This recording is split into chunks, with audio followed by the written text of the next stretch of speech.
الله الرحمن الرحيم قال الله تعالى في القرآن المجيد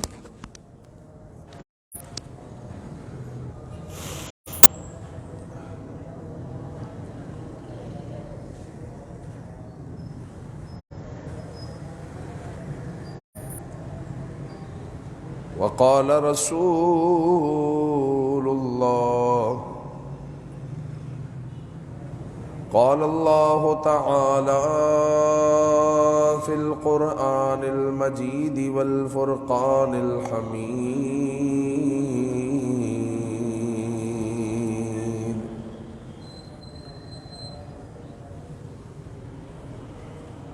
وسيجنبها الأتقى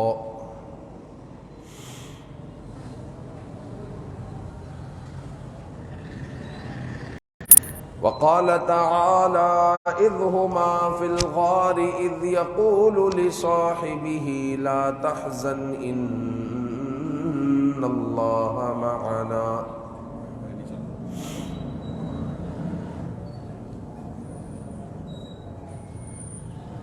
إن الله وملائكته يصلون على النبي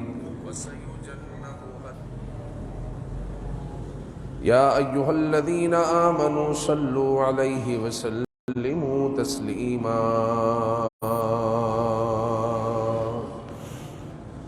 مولاي صل وسلم دائما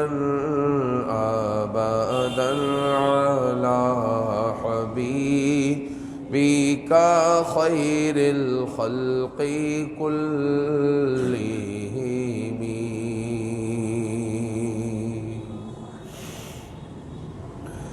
محمد سيد الكونين والثقلين والفريقين من عرب ومن عجم يا ربي بالمصطفى بلغ مقاصدنا واغفر لنا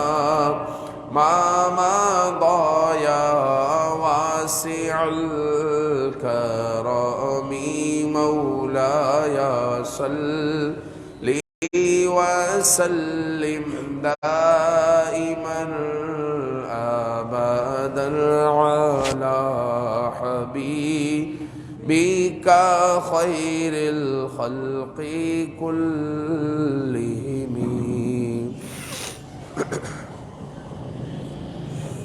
حمد صلاة کے بعد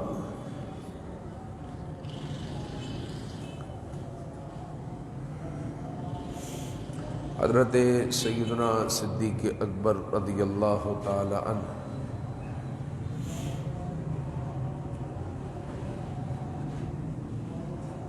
خلیفۃ الرسول اور خلیفہ اول ہے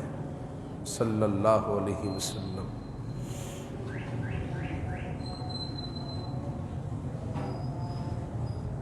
اور آپ کی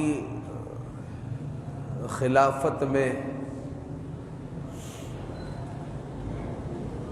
کسی قسم کا کوئی اختلاف نہ ہوا،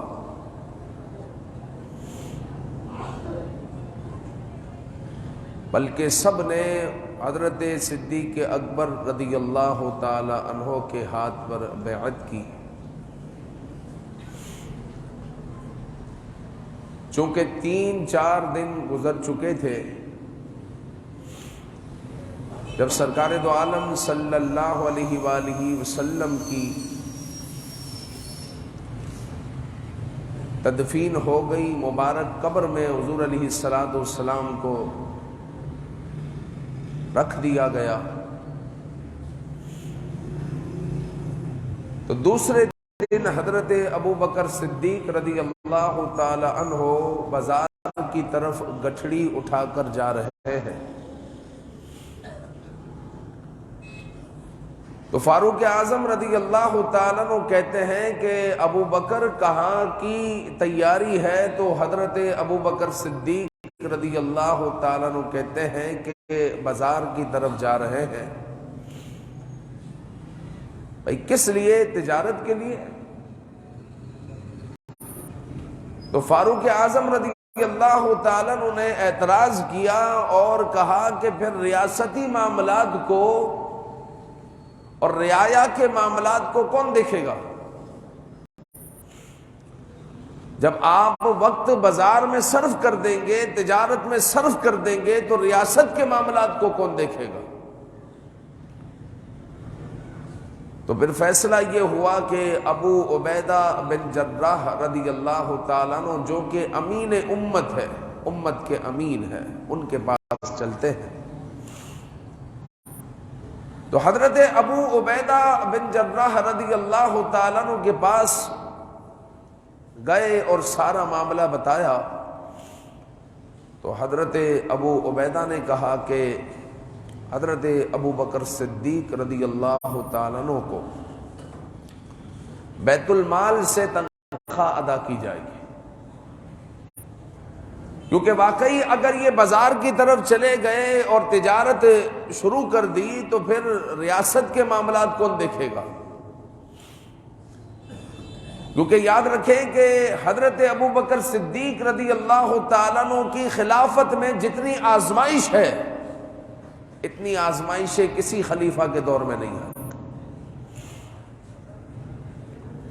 کیونکہ ابو بکر صدیق رضی اللہ تعالیٰ عنہ جب خلیفہ بنے اور آقا کریم صلی اللہ علیہ وسلم کی رخصتی ہوئی تو بعض قبیلوں میں بغاوت پھوٹ پڑی تھی، اسلام سے باغی ہو گئے. کچھ کہنے لگے کہ ہم جو ہے زکوٰۃ نہیں دیں گے، سب کچھ کریں گے، زکوٰۃ کو ہم نہیں مانتے. اور مسلمہ کذاب کا اتنا بڑا فتنہ. تو حضرت ابو بکر صدیق رضی اللہ تعالیٰ عنہ کے لیے فیصلہ ہوا کہ آپ کو بیت المال سے تنخواہ دی جائے گی. امین امت نے فیصلہ کیا. لیکن اب مسئلہ یہاں پر آ کر اٹک گیا کہ تنخواہ کتنی ہوگی. اگر اجرت ہوگی، روز کی ملے گی اجرت، یا ماہانہ ملے گی، ہفتہ وار ملے گی، روز کی ملے گی، کتنی ملے گی؟ تو ہمارے یہاں پر تو جتنی بڑی سیٹ اتنی بڑی تنخواہ، بہت بڑی سیٹ ہے تو بہت بڑی تنخواہ ہے، چھوٹی سیٹ ہے تو چھوٹی تنخواہ ہے. تو حضرت ابو بکر صدیق رضی اللہ تعالیٰ عنہ تو سب سے بڑی سیٹ پر تھے، خلیفۃ الرسول صلی اللہ علیہ وآلہ وسلم ہے. تو آپ کے لیے کتنی تنخواہ ہوگی؟ فیصلہ یہ ہوا کہ مدینے کے مزدور کو جتنی تنخواہ ملتی ہے، جتنی اجرت ملتی ہے، ابو بکر صدیق کی بھی اتنی ہی اجرت ہوگی. پھر کسی نے کہا کہ اتنے مال میں گزارا کیسے ہوگا؟ تو اس کا جواب یہ دیا گیا کہ جس طرح مدینے کے مزدور کے گھر کا اتنے مال میں، اتنی اجرت میں گزارا ہوتا ہے، اسی طرح ابو بکر صدیق کے گھر کا گزارا ہوتا. اور اگر حضرت ابو بکر صدیق کے گھر کا گزارا اتنی اجرت میں نہیں ہوتا تو پھر مدینے کے مزدور کی اجرت کو بڑھا دیا جائے گا، کیونکہ وہ اجرت کم ہے. خلیفہ وقت کی تنخواہ مزدور کی تنخواہ کے برابر ہے، خلیفہ وقت کی تنخواہ. پھر حضرت ابو بکر صدیق رضی اللہ تعالیٰ عنہ کو روزانہ کی بنیاد پر بیت المال سے آٹا ملتا اور کچھ اشیاء ملتی، اس سے گزارا ہونے لگا. آپ کو حلوہ بہت پسند تھا، تو آپ کی زوجہ کیونکہ حلوہ نہیں بنا سکتی تھی، حلوہ بنتا تھا آٹے کا، اور آٹا تو تھوڑا سا ملتا تھا جس سے روٹیاں بنے. تو زوجہ نے اس آٹے میں سے چٹکی چٹکی آٹا جمع کرنا شروع کر دی. بھائی چٹکی، اتنے آٹے میں سے چٹکی اٹھا لے تو پتہ تو نہیں چلتا نا، ایک روٹی چھوٹی ہو جائے گی اور کیا ہوگا، پتلی ہو جائے گی اور کیا ہوگا. تو چٹکی چٹکی آٹا جمع کرنا شروع کر دیا. جب تھوڑا آٹا جمع ہو گیا تو آپ نے، آپ کی زوجہ نے حلوہ بنایا، حلوہ بنا کر دسترخوان پر رکھا تو سیدنا ابو بکر صدیق نے کہا یہ حلوہ کہاں سے آیا؟ تو معاملہ بتایا۔ آپ بیت المال گئے اور بیت المال میں کہا کہ میرے آٹے سے اتنا اتنا آٹا کم کر دو۔ اس طرح ہوتی ہے حکومتیں اور کامیاب ریاستیں، اس طرح چلائی جاتی۔ ہمارے یہاں پر تو آٹے ختم ہو جاتے پتہ ہی نہیں چلتا۔ بھائی ہر ایک کی ذمہ داری ہے، ایک خوراک کا بھی تو کوئی وزیر ہے نا، تو وہ اس وقت نظر رکھے گا کہ اب آٹے کا اسٹاک کتنا رہ گیا، گندم کا اسٹاک کتنا رہ گیا۔ عوام پریشان تو نہیں ہوگی۔ ہر ایک کی اپنی ذمہ داری ہے۔ اور صدیق اکبر رضی اللہ تعالیٰ عنہ کی سیرت طیبہ ہمارے لیے کامل نمونہ ہے، کیونکہ آپ نے دامن مصطفیٰ صلی اللہ علیہ وسلم کو پکڑا ہوا ہے۔ اور آج بھی صدیق اکبر کی سیرت طیبہ کو اپنا لیا جائے تو ہمارا ملک جو کرائسس کا شکار ہے، یہ کرائسس ختم ہو سکتے ہیں، معاملات حل ہو سکتے ہیں۔ تو جناب صدیق اکبر رضی اللہ تعالیٰ عنہ کے اوصاف کے بارے میں آج بات ہو رہی ہے۔ حضور علیہ الصلوۃ والسلام نے فرمایا کہ 360 خصلتیں ہیں، اوصاف ہیں، وصف ہیں، اگر ایک خصلت بھی کسی شخص میں پائی جائے تو اللہ تعالیٰ اس کی مغفرت فرما دیتا۔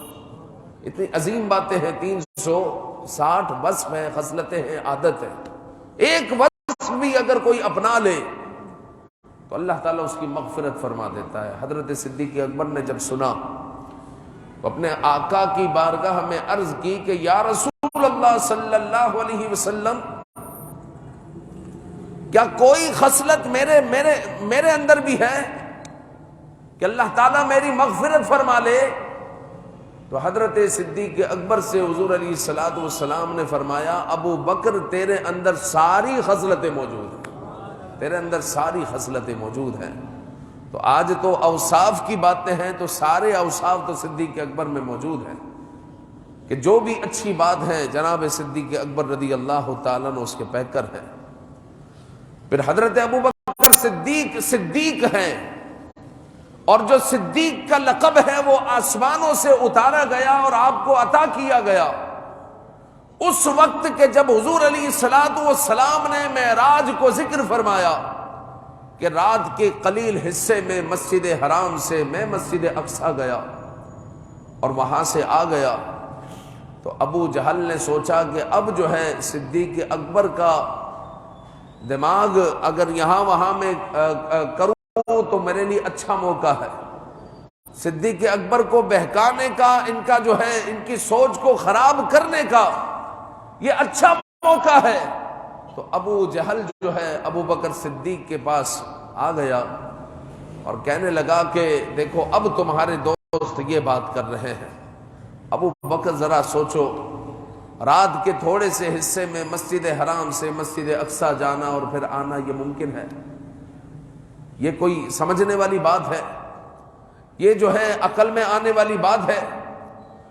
تو حضرت ابو بکر صدیق نے اس وقت کہا اگر میرے آقا نے یہ فرمایا ہے تو میں ان کی تصدیق کرتا ہوں، میں ان کی تصدیق کرتا ہوں، میرے آقا نے فرمایا میں ان کی تصدیق کرتا ہوں۔ ابھی حضرت ابو بکر صدیق نے اپنے کانوں سے نہیں سنا، تو یہاں پر جو آپ نے تصدیق فرمائی تو رب ذوالجلال نے آسمانوں سے آپ کا نام اتارا صدیق، اور یہ ایسا پاکیزہ اور اتنا عظیم نام ہے کہ جب ہم ابو بکر کہتے ہیں تو ابو بکر کے ساتھ صدیق نام زبان پر آ ہی جاتا ہے۔ تو ابو بکر صدیق رضی اللہ تعالیٰ عنہ کی کیا شان ہے۔ پھر جناب صدیق اکبر رضی اللہ تعالیٰ عنہ کی سخاوت کو آپ دیکھیں، یہ بھی آپ کا وصف ہے۔ اسلام جب آپ لائے اس وقت آپ کے پاس 40,000 درہم و دنانیر تھے۔ حضرت صدیق اکبر رضی اللہ تعالیٰ عنہ نے اسلام کی تقویت کے لیے اپنا سارا مال جو ہے اسلام کے لیے پیش کر دیا، قربان کر دیا، سارا مال، اپنی جان کو اسلام کے لیے جو ہے آپ نے پیش کر دیا۔ یہاں تک کہ کئی غلام آپ نے خرید کر آزاد کیے جو مسلمان ہو چکے تھے، جن کو ان کے آقا جو ہے پریشان کرتے تھے، تو جناب صدیق اکبر نے غلاموں کو خرید کر آزاد کر دیا اور حضور علیہ الصلوۃ والسلام کے قدموں میں اپنے مال کو نچھاور کر دیا، اپنی جان کو نچھاور کر دیا،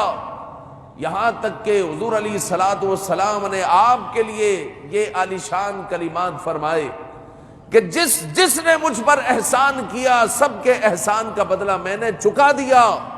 لیکن ابو بکر کے احسان کا بدلہ تو اللہ ہی عطا فرمائے گا، ابو بکر کے احسان کا بدلہ تو اللہ ہی عطا فرمائے گا۔ تو کیا بات ہے ہمارے حضرت صدیق اکبر رضی اللہ تعالیٰ عنہ کی۔ پھر حضرت ابو بکر صدیق رضی اللہ تعالیٰ عنہ کی جرأت و بہادری، یہ بھی آپ کا وصف ہے کہ آپ جب ایمان لائے تو اس وقت اسلام کو چھپایا جاتا تھا، حکم یہی تھا کہ آپ حضور علیہ السلام پر کے ہاتھ پر جس نے اسلام قبول کیا، حضرت عمر سے پہلے وہ اپنے اسلام کو چھپاتا تھا، اور حضور کی طرف سے بھی یہی حکم تھا، چونکہ جو ہے جان کو خطرہ تھا، اہل مکہ دشمن ہو جاتے، لیکن حضرت ابو بکر صدیق نے اپنے ایمان کو نہیں چھپایا۔ سب کو معلوم تھا کہ ابو بکر نے سب سے پہلے محمد الرسول اللہ کی بات پر لبیک کہا، یہ سب کو معلوم تھا۔ پھر حضرت ابو بکر صدیق رضی اللہ تعالیٰ عنہ معراج کے سفر میں حضور کے ساتھ رہے، یہ آپ کی جرأت و بہادری ہے، کیونکہ وہ لوگ اہل مکہ حضور کے دشمن تھے، حضور علیہ الصلوۃ والسلام کو شہید کرنا چاہتے تھے، اور حضور کے ساتھ جو ہو اس کو بھی شہید ہونا پڑے گا۔ تو حضرت ابو بکر صدیق رضی اللہ تعالیٰ عنہ حضور کے ساتھ ہو گئے، اور سفر ہجرت میں ساتھ ہے، اور جب جو ہے مکہ مکرمہ سے باہر نکلنا ہے تو باہر بھی حصار ہے، پہرا لگا ہوا ہے، اس پہرے میں اگر پھنس گئے تو ہو سکتا ہے کہ شہادت ہو جائے، لیکن آپ کو کوئی پرواہ نہیں ہے،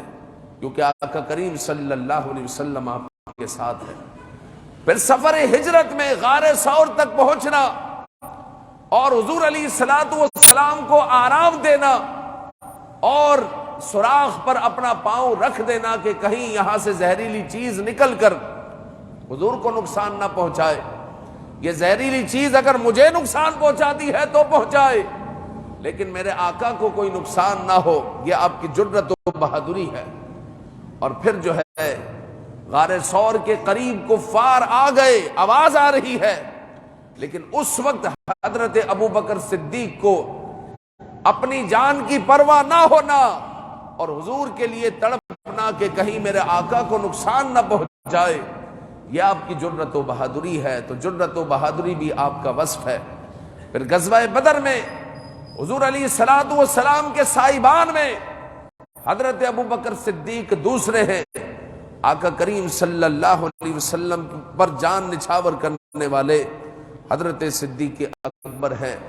پھر حضور صدیق اکبر رضی اللہ تعالیٰ عنہ کا ایک وصف تقوی ہے،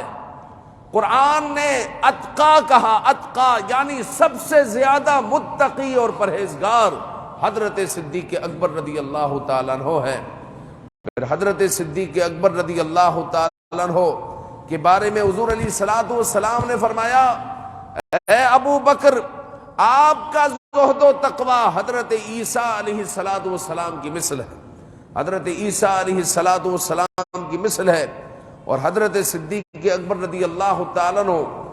زہد و تقوی میں اس قدر منہمک تھے اور خوف خدا آپ پر ایسا طاری ہوتا کہ صدیق اکبر رضی اللہ تعالیٰ عنہ اکثر رویا کرتے اور یہ خواہش کا اظہار کرتے کہ کاش میں کسی مسلمان کے پہلو کا بال ہوتا، جب بال ہوتا تو بال کو تو فنا ہونا ہے، تو مجھ سے کل قیامت میں کچھ پوچھا نہ جاتا۔ آپ کو ایک خوف تھا، حالانکہ آپ قطعی جنتی ہیں، لیکن ایک خوف تھا کہ کاش میں کسی مسلمان کے پہلو کا بال ہوتا۔ پھر حضرت صدیق اکبر رضی اللہ تعالیٰ عنہ کامیاب تاجر تھے، لیکن آپ نے کبھی بھی عیش و عشرت کی زندگی بسر نہیں کی، بلکہ حضرت صدیق اکبر رضی اللہ تعالیٰ عنہ فرماتے ہیں کہ جب سے اسلام لایا ہوں تب سے لے کر اب تک میں نے کبھی بھی پیٹ بھر کر کھانا نہیں کھایا، صرف اس لیے کہ پیٹ بھرا ہوا ہوتا ہے تو عبادت کی لذت نہیں ملتی۔ عبادت کی لذت اور عبادت کی حلاوت کو پانے کے لیے میں نے کبھی پیٹ بھر کر کھانا نہیں کھایا۔ پھر حضرت ابو بکر صدیق کا ایک وصف غیرت ایمانی ہے، عاجزی اور سادگی اتنی کہ جب مدینہ کی گلی سے گزر رہے ہو اور کوئی بچی کہے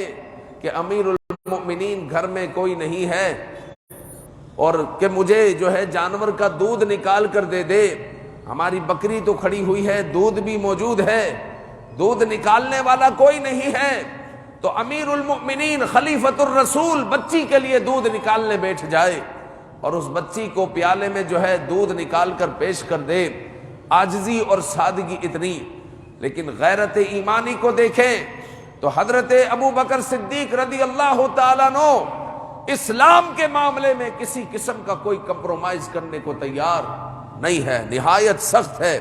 جب منکرین زکوٰۃ کی بات آئی تو حضرت عمر جیسے سخت آدمی نے حضرت ابو بکر صدیق سے کہا کہ ابو بکر کچھ نرمی فرمائیں،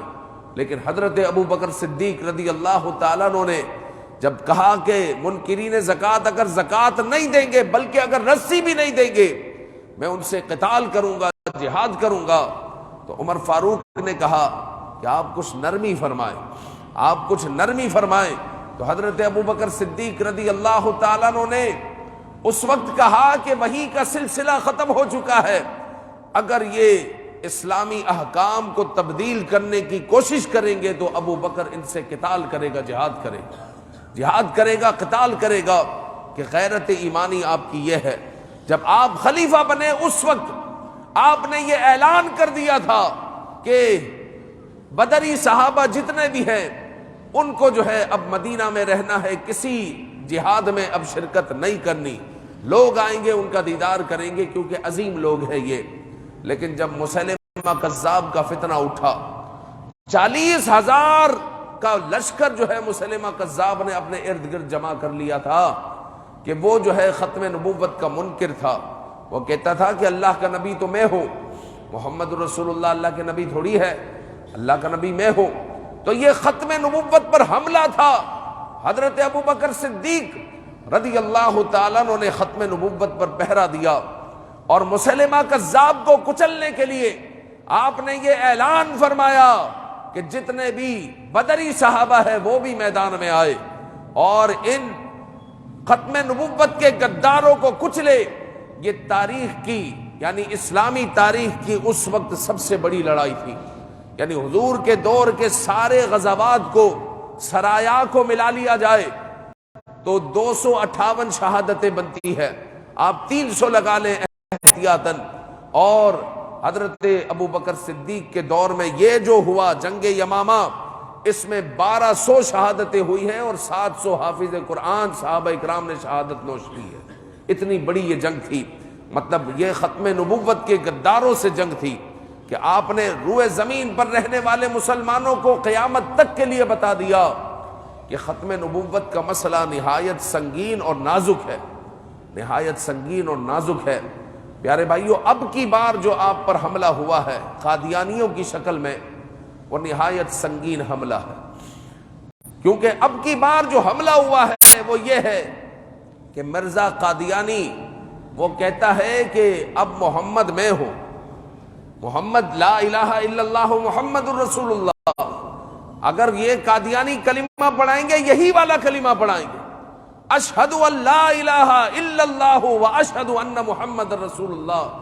وہ یہی والا کلمہ پڑھائیں گے، لیکن مراد محمد سے وہ مرزا غلام قادیانی ہے، نہ کہ محمد بن عبداللہ، محمد الرسول اللہ نہیں ہے، مرزا غلام قادیانی۔ اتنا بڑا حملہ ہے، اتنا بڑا حملہ ہے اور اتنی بڑی یہ غداری ہے، اور یہ 125 سال سے یہ چل رہا ہے، ان کو عالمی سطح پر سپورٹ ہو رہی ہے، یہ جو ہے پنپ رہے ہیں، پھیل رہے ہیں، اپنے بچوں کو قادیانیت کے بارے میں اور ختم نبوت کے بارے میں اویئرنس دے، پڑھائیں، بتائیں، ورنہ یاد رکھے آپ کا بچہ ایسا نہ ہو کل کالج جائے اور آپ کو آ کر بتائیں کہ قادیانی بھی تو کلمہ پڑھتے ہیں، قادیانی بھی شہادتین پڑھتے ہیں، قادیانی قرآن پڑھتے ہیں، قادیانی بخاری پڑھتے ہیں، قادیانی مسلم پڑھتے ہیں، وہ سب پڑھتے ہیں، مسئلہ ختم نبوت کا ہے، مسئلہ ختم نبوت کا ہے۔ یہاں تک کہ وہ کہتے ہیں یا ایھا المزمل، یہاں پر مزمل سے مراد اب مرزا غلام قادیانی ہے۔ یا ایھا المدثر، مدثر سے مراد اب مرزا قادیانی ہے۔ یا ایھا النبی سے مراد، نبی سے مراد اب مرزا قادیانی ہے۔ اس طرح یہ حملہ کرتے ہیں۔ قرآن کو انہوں نے بظاہر بدلا نہیں لیکن بدل دیا، کہتے ہیں کہ یہ جتنے بھی خطابات ہیں یہ مرزا قادیانی کے لیے ہے، لہذا ضروری ہے کہ قادیانیت اور ختم نبوت کے بارے میں اپنی اولاد کو بتائے، نوجوان اس بارے میں سیکھے، سنے کہ قادیانیت کیا ہے اور ختم نبوت کا ٹاسک کیا ہے، یہ ضروری ہے۔ ورنہ ایسا نہ ہو کل آپ کا بچہ آپ کو آ کر کہہ رہا ہو قادیانی بھی کلمہ پڑھتے ہیں، پھر آپ کہہ رہے ہیں ہاں بچہ کلمہ پڑھتے ہیں، پھر پاپا ان کو مسلمان تو نہیں کہنا چاہیے، کافر تو نہیں کہنا چاہیے، پھر آپ بھی اس کی بات پر کہے ہاں نا کلمہ پڑھتے ہیں، ان کو کافر تو نہیں کہیں گے، پھر ہوگا یہ ہے کہ باپ بھی کافر بیٹا بھی کافر، کیونکہ قادیانیوں کے کفر میں شک کرنا بھی کفر ہے، کفر ہے۔ یہ تو جو ہے علامہ شاہ احمد دورانی صدیقی اور ان کی ٹیم اور علامہ سید شاہ تراب الحق رحمت اللہ تعالی علیہ نے کام کر دیا، اور آپ کی اسمبلی میں یہ جو ہے ان کو کافر قرار دے دیا گیا، تو ان کو جو ہے بہت بھاری نقصان اٹھانا پڑا، آج بھی جو ہے اس سے یہ نقصان اٹھا رہے ہیں، لیکن عالمی سطح پر اور ملکی سطح پر بھی یہ لوگ کام کر رہے ہیں۔ اللہ تعالیٰ ان کو نیست و نابود فرمائے، اور ہمیں اپنے بچوں کو ختم نبوت کے بارے میں بتانے کی توفیق عطا فرمائے، اور سب سے بڑھ کر یہ کہ اللہ تعالیٰ ہمیں مجاہد ختم نبوت بنائے۔ آمین بجاہ النبی الامین صلی اللہ علیہ وآلہ وسلم۔